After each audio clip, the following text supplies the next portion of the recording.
Hello again. Welcome to the Fantasy Sultans. Week 16 in the NFL. He's the Hall of Famer Mike Sheck. I am Tripp Rogers. And it is the time we look forward to every year.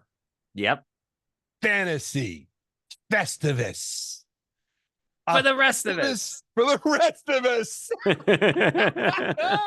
Hey, we got the poll out of the crawl space, by the way. That's we're right. ready. We got the poll. I got the poll right here.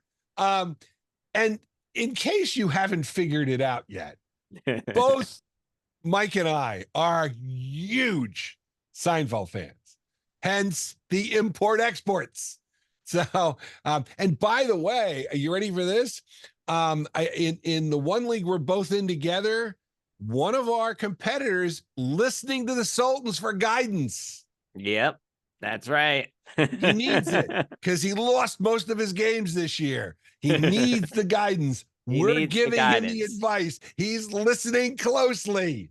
You know that could work both ways, though. That could help us and hurt us. So you never know. And yeah.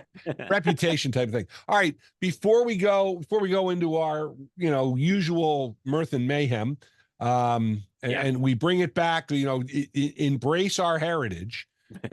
Week 15, again, quarterback injuries. Mm-hmm. I mean, some people died on the vine because of just poor performances.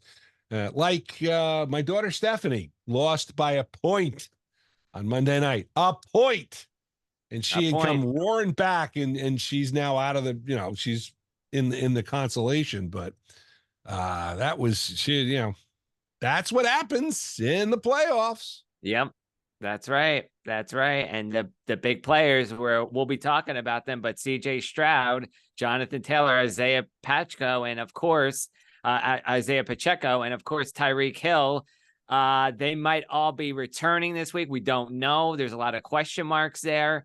Encouraging if you have some fantasy replacements, they will be needed. There's also some big time guys you'll need to replace in your lineup, including Keaton Mitchell from the Ravens. He tore his ACL. He's finished for the season. Jacksonville quarterback Trevor Lawrence, he's in the concussion protocol. So is Indianapolis wide receiver Michael Pittman Jr. You've got Marquise Brown banged up from the Arizona Cardinals. Las Vegas Raiders running back Josh Jacobs. New Orleans wide receiver Chris Olave. And a partridge in a pear tree. Yeah.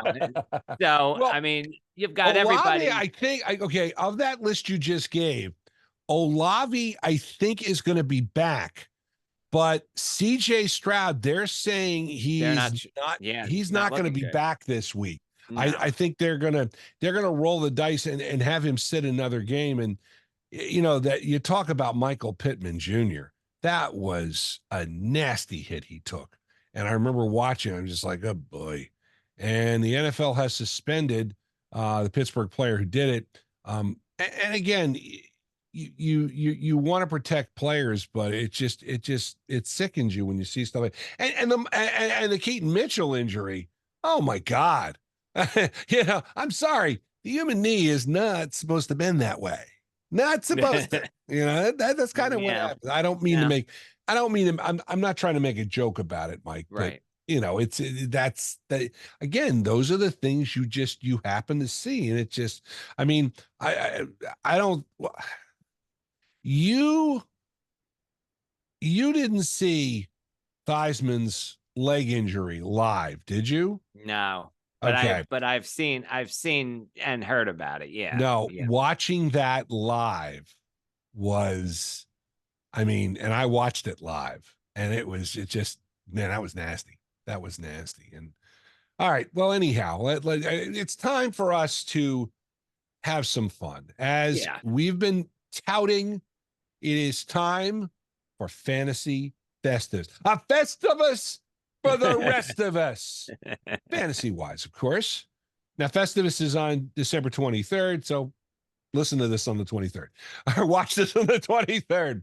Yes. But it is time for the annual list of fantasy grievances. We have a lot of problems with you people. The Hall of Famer goes first.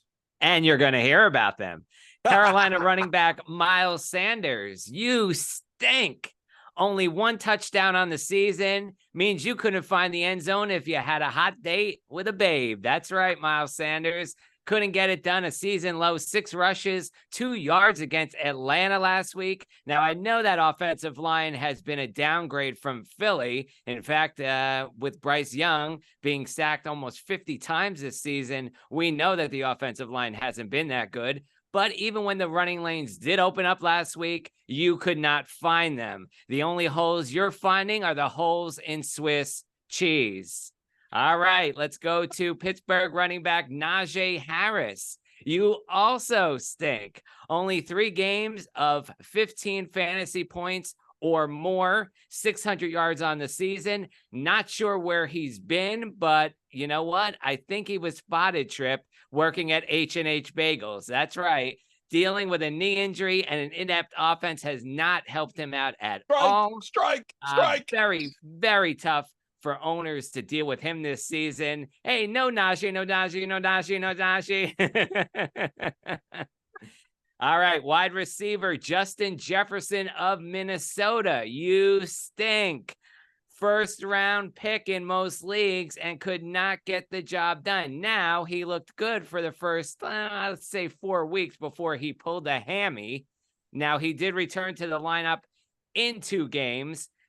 Had only put up about a less than 5-point performance 2 weeks ago. Came back a little bit with a vengeance in some leagues double digits, some leagues that are half PPR, you scored under 10 points.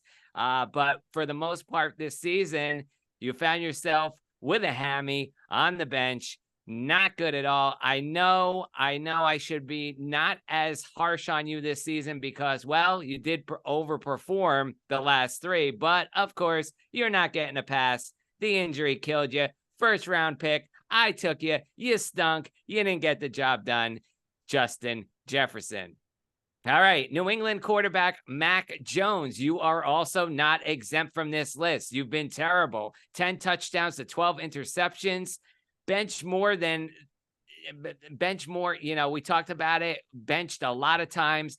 The Patriot way we know is winning. Well, in this case, it's a hot mess. And it starts with Mac Jones. It could not get the job done. The only player who's really performed on the Patriots, and even so, we can't even say it has been on a consistent basis, Ramondre Stevenson. He has got the job done some weeks, but then some other weeks it hasn't. And of course, that record for the Patriots with 3 wins all year has not been good. And in the words of Thurl Ravenscroft, stink, stank, stunk. I got one for Mac Jones. I got one for you. Bill Belichick singing Wasted Days and Wasted Nights. Freddie Fender, 1975. There you go. Number 1. All right. All right. That's your list of grievances, correct, sir? That is my list. Yes. You're going to hear mine. I got a lot of problems. Deshaun Watson, Cleveland. Daniel Jones, Giants. Justin Herbert of the Chargers. Joe Burrow of the Bengals. When do you start earning the big money you signed for? You stink. How about the Chiefs wide receivers room? Outside of Kelsey, does anyone know how to catch a ball? Does anybody know how to score fantasy points? Mahomes, top 5 pick. Wasted. Tony Pollard of the Cowboys. You stink. I agree. So glad they got rid of Zeke so you could be the workhorse. Yeah, that worked out. You play like you've been in Spitz for 6 hours every week. Giants O-line, more holes than a block of Swiss cheese. And that was not planned. We both had Swiss cheese mentioned. Oh, Falcons, Arthur Smith. Hello, Bijan Robinson. You drafted him in the top 10. He's a running back. Use him. Bueller. Oh. And they lose to the Panthers. Yeah. Who only won 1 game. Give me a break. Last but not least, the Jets. Every time it comes back to the Jets, they get Aaron Rodgers. They get Nathaniel Hackett. They get all of his buddies. And it lasts 4 plays. No playoffs. No bagel, no bagel, no bagel. No playoffs, no playoffs, no playoffs, no playoffs. The Jets stink. All right, it is time for our fantasy feats of strength and Festivus. I give you the Eagles tush push versus the Bears 85 defense and Refrigerator Perry. That's a feat of strength I want to see. That's a good one. Moving on to import exports. And of course, this is, again, if you're in the semifinals, you may need a spot start. You mentioned the fact Trevor Lawrence is questionable. You talk about CJ Stroud, questionable. I don't know if I'm taking their backups, but I'll tell you who I will take. How about Joe Flacco? He's still available in 75% of the leagues. And if you're in the playoffs, I don't see how you can do wrong with him, especially since he's averaging 17 plus fantasy points in each of his first 3 starts. Winnable matchup against the Texans this week. And then next week they get the Jets. So Joe Flacco would be a guy you want to grab at least until week 17 rolls around. Again, I think, again, one of the surprise teams this year is the Browns, especially with Chubb going down so early. And Joe Flacco has been a godsend for this team. Deshaun Watson, oh, yeah, he's sitting up in the stands. Next up, we talk about New England. And, yeah, it's rough. It is rough there. The Bailey Zappi, though, has kind of done okay.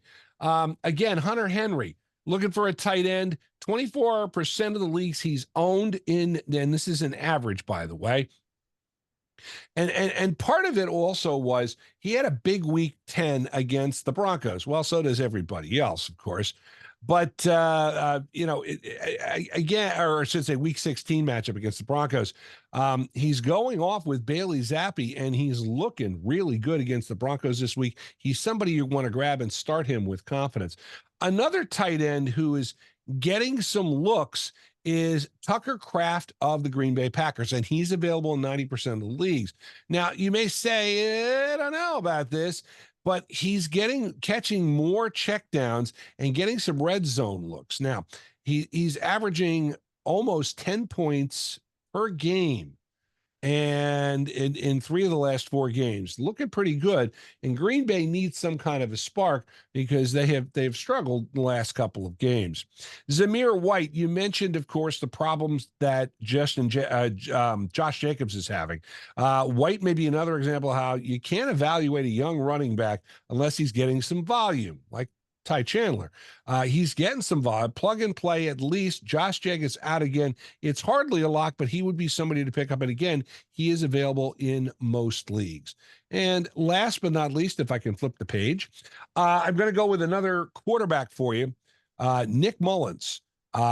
Mullins has replaced Josh Dobbs, and he has got 2 home games with no weather issues against non-dominant defenses. Detroit, Green Bay. Mullins is a guy to plug in at quarterback. I think he's going to help you. And that Minnesota offense is not bad, especially last week. If you look at Alexander Madison, and the wide receiver, I can't think, not Justin Jefferson, both go off last week in a big. And of course, they were all sitting on the bench. But Mullins is a guy I would grab. Those are my import exports. The Hall of Famer has his.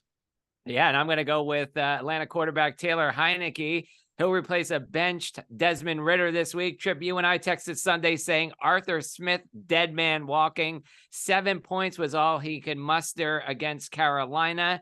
So this comes as no surprise, especially with Desmond Ridder late in the game gifting an interception to the Carolina Panthers defense. If Arthur Smith wants any chance at keeping his job, and if somehow Atlanta can salvage their way of winning and return to the playoffs, well, then this is the change that Arthur Smith definitely had to make, switching over to Taylor Heineke. He faces Indianapolis this week and could be useful as a spot start. He started and finished 1 game this season in week 9 against the Vikings, scored 16 fantasy points, and that's my projection for this week. I would say about between 15 and 17, 18 fantasy points are the key there for him. So he's somebody that you want to pick up. All right, moving on, we go to Baltimore and running back Justice Hill. I mentioned Keaton being out for the season with an ACL. We also talk about down the stretch, week number 9, 20 points. And then week 10, 13 points, 2 more games of double digits in week number 12 and 15. But now the Ravens have to rely on the Gus Bus and Justice Hill.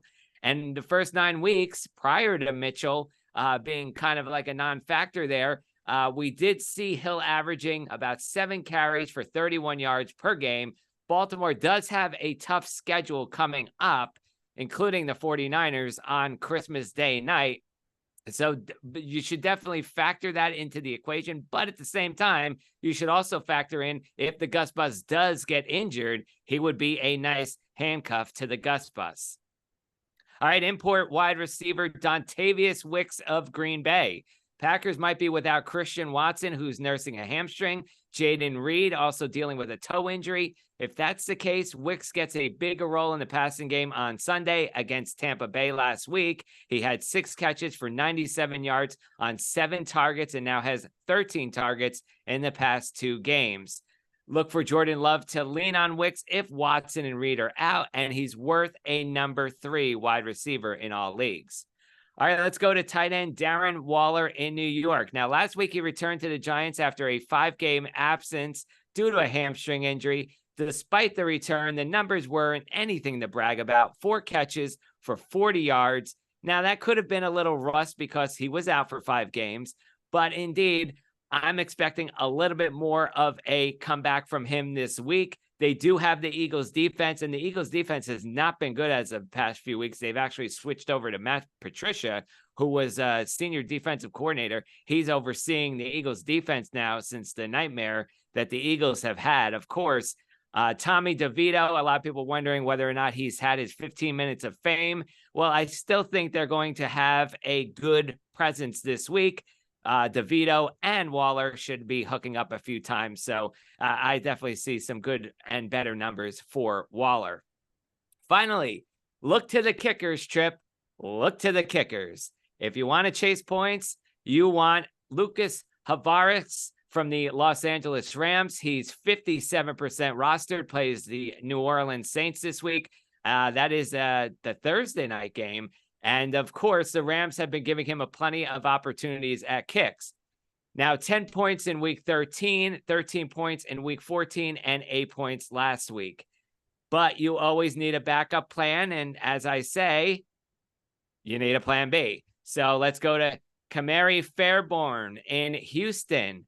Only 10% rostered. He went 4 for 4 on field goals, including a 54-yard game winner against Tennessee. He also had a 53-yard field goal earlier in that game. So he's a kicker you could also pick up. And by the way, Tripp, I do want to ask Arthur Smith a question. Pardon? Do you have any Bijan Robinson? Because he's not using him. That is and fantasy owners are just being driven. Well, again, you look at Kyle Pitts, Bijan Robinson, the misusage. Yep. There and Arthur Smith, the amazing part of it, we saw 2 games this week where would you be surprised if coaches were fired? Well, Brandon Staley was shown the door after that embarrassment in Las Vegas on Thursday. But Arthur Smith, I mean, this is a Falcons team that 2 weeks ago was in first place in the NFC South, controlled their own destiny, and basically Arthur Smith has just poured gas on a fire and lit the fuse. He's not using his players properly. I think Arthur Smith is probably going to be shown the door at the end of the season.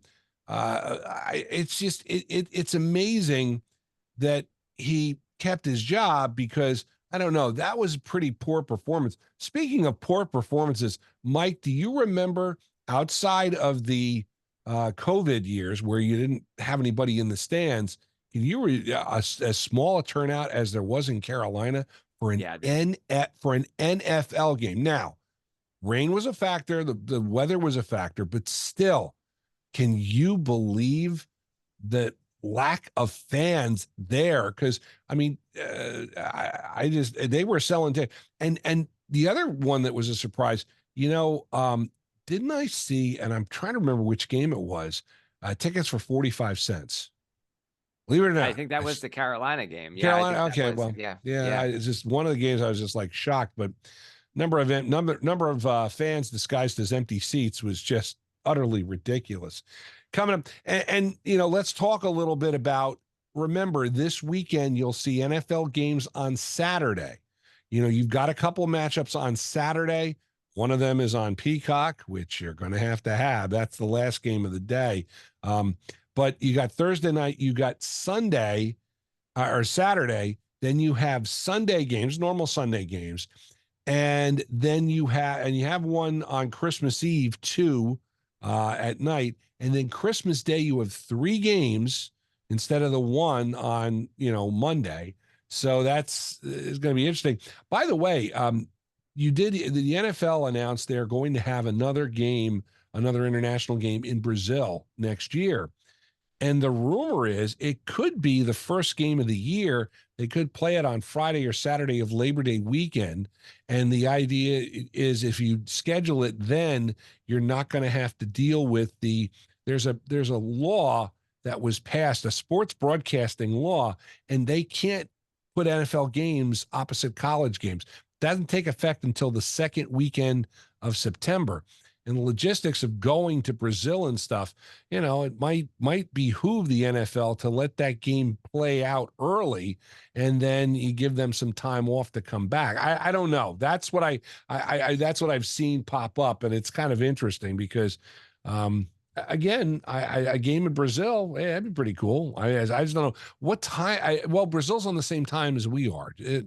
Yeah, because they're if you go down there, they're on the same time as we are, so it wouldn't be as bad. That's why the Brazil Olympics in 2016 were so cool, because a lot of the events were live. Yeah. Okay, the big question I have for you, Fantasy Festivus, are you ready for the feats of strength?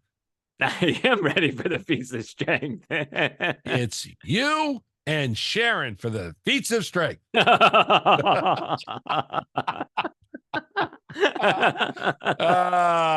okay. I like my other line too. I thought that was kind of creative with the tush push versus I did like Could that. you imagine him running that against Refrigerator Perry? Yeah. The other one I thought of real quick was a Fearsome Foursome. Remember them this was in the 60s. Yeah.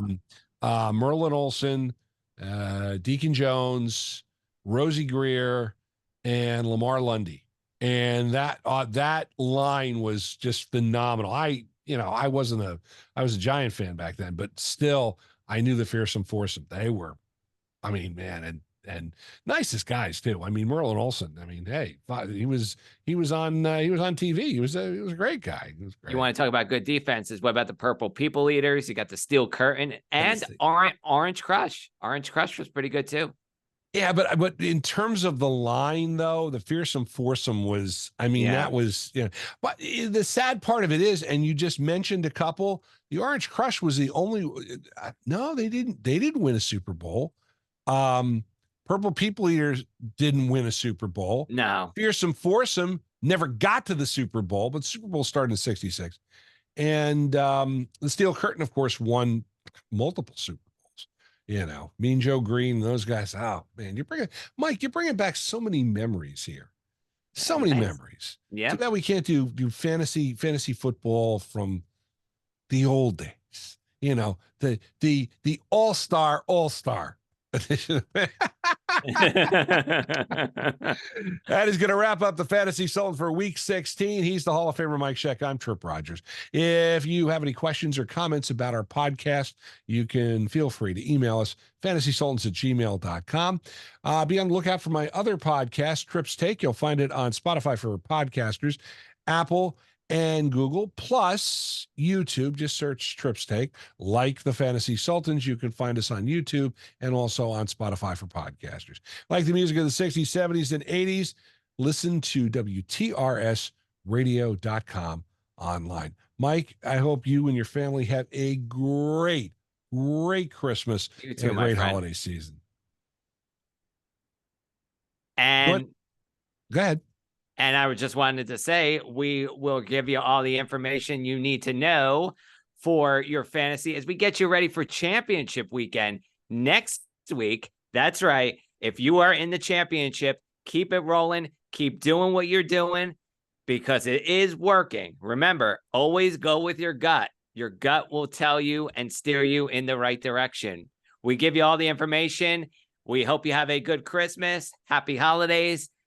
Well, not Happy New Year yet, but let us be the first to wish you all a happy holiday season, of course. We are the Fantasy Sultans. And you, unfortunately, are not.